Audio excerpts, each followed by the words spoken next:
تعال نشوف واحد من عمال أحد مطاعم الفول والطعمية الموجودة في دولة التلاوة. هو الطبيعي أنت لو جيت مصر هتصطبح بوشوش الناس دي كل يوم الصبح. قال نوح رب لا تذر على الأرض من الكافرين ديارا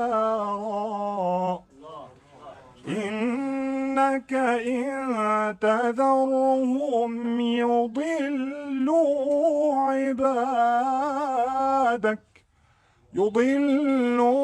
عبادك ولا يلدوا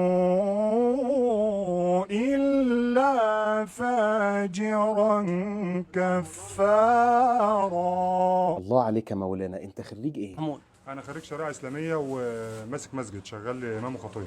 خريج شريعة يا صديقي، وشغله الأساسي إمام وخطيب مسجد. هنختم بقى يا صديقي بصوت رائع، مذيع شارع بيسأل الناس أسئلة وبيكسبهم هدايا. قبل الصوت العذب النقي الجميل اللي حضرتك هتسمعه ده. ولقد زينا السماء الدنيا بمصابيح وجعلناها رجوما للشياطين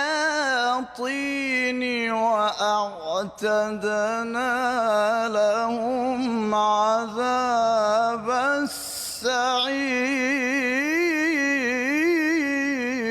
وفي الأخير يا صديقي مش هنزود كلمة على اللي قالوه اللي قبلينا، نزل في مكة وقرئ في مصر. هذه مصر التي عهدناها وعرفناها. ويا مرحب بيكم في دولة التلاوة، واشوفك على خير يا صديقي، سلام.